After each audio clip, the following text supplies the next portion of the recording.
On arrive à la fin de cette formation, de ce programme, et je voulais donc faire une petite vidéo sur comment intégrer du sport tout au long de la journée.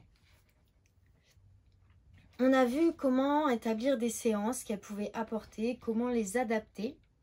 Mais la réalité, c'est que le sport, c'est aussi tout au long de la journée et ça peut nous servir tout au long de la journée. Et je parle de sport, mais en réalité, on va plus parler d'activité physique, c'est-à-dire de bouger, de se mettre en mouvement.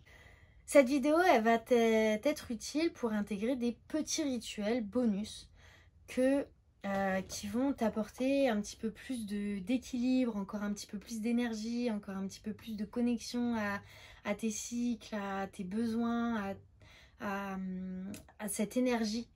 Alors, je dis ça parce que pour moi, la meilleure façon de garder son énergie, sa vitalité, tout au long de sa vie, tout au long de son énergie, c'est de sa journée, pardon, c'est de rester en mouvement.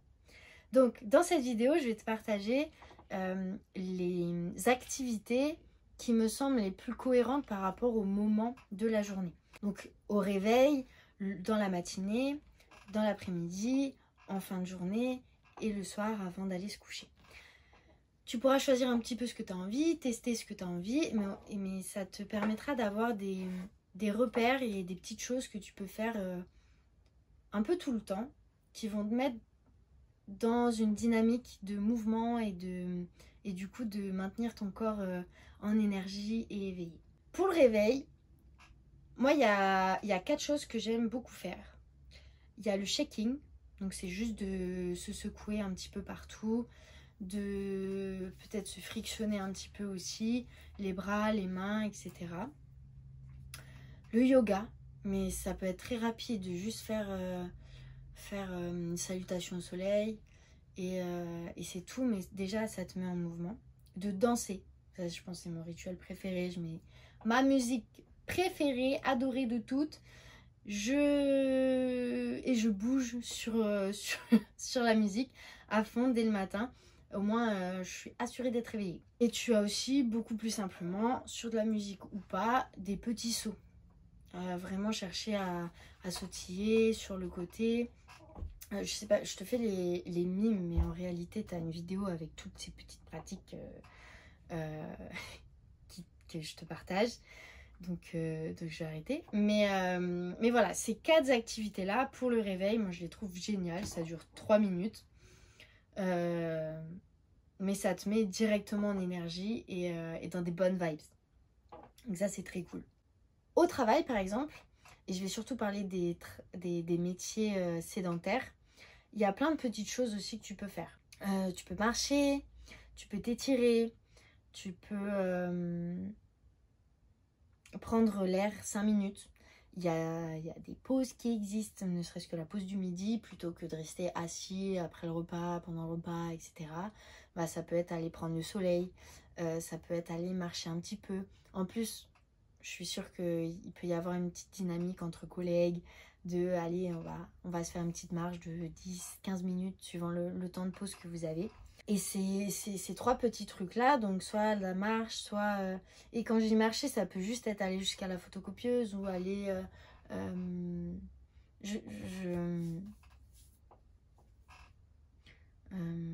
aller voir une collègue, juste se lever. Pour les étirements, ça peut rester assis, ça peut être aller aux toilettes dans les vestiaires, se faire 2-3 étirements et pour relâcher et respirer un petit peu. Et ça, je te conseille de le faire, notamment, tu ressens une chute de productivité, une panne d'inspiration, ou le cerveau qui ralentit aussi, ça peut marcher. Le moment en fait où tu sens que il y a un down, et te redynamiser, te réactiver, te remettre dans un état de mouvement et d'activité. Dans le même type de choses, tu peux avoir aussi, plutôt que d'avoir une chaise, d'avoir un ballon. Ou d'avoir les deux pour pouvoir alterner. Comme ça, quand tu es un peu, voilà, pareil, dans cette phase de down, tu te mets sur son ballon, tu peux rebondir un peu, tu peux rouler, tu peux bouger. Pour ton dos le remerciera aussi. Mais ça fait du bien, ça redynamise et voilà, on cherche le mouvement. Ça, c'est pour la partie au travail. Matinée, après-midi, voilà, au travail.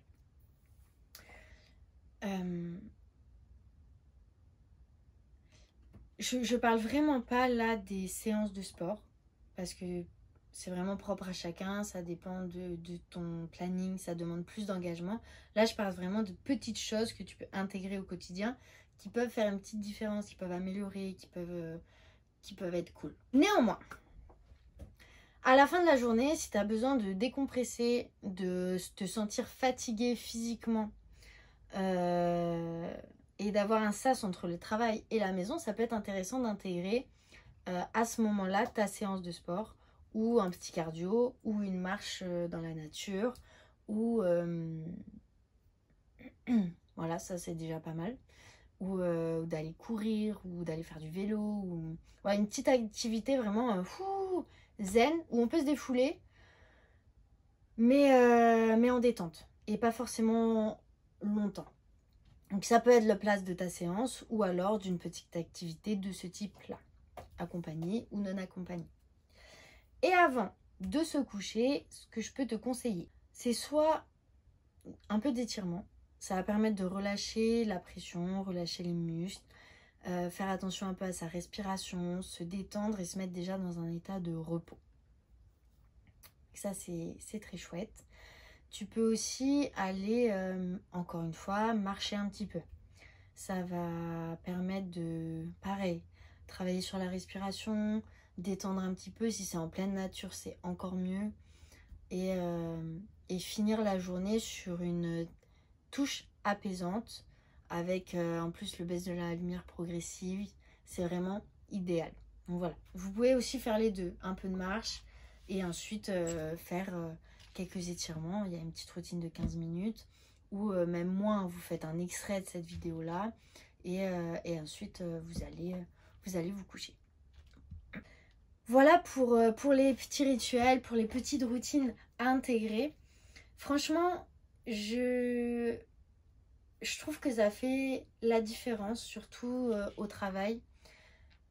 Ça permet de déjà rajouter, surtout sur un métier sédentaire, du mouvement pour ton corps.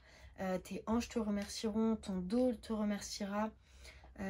Mais aussi pour la tête, parce que ça va l'oxygéner. Souvent, en plus, quand on travaille en bureau, par exemple, moi, je m'en rends compte, j'ai tendance un peu à rester en apnée tellement je suis concentrée sur mes tâches. Donc d'aller marcher un petit peu, de se reconcentrer sur sa respiration, s'étirer un petit peu, tac tac, et ben ça permet de se reconcentrer en fait sur son corps, sur ce qui est en train de se passer, sur sa respiration, et ça fait énormément de bien. C'est très important aussi. Voilà pour les rituels.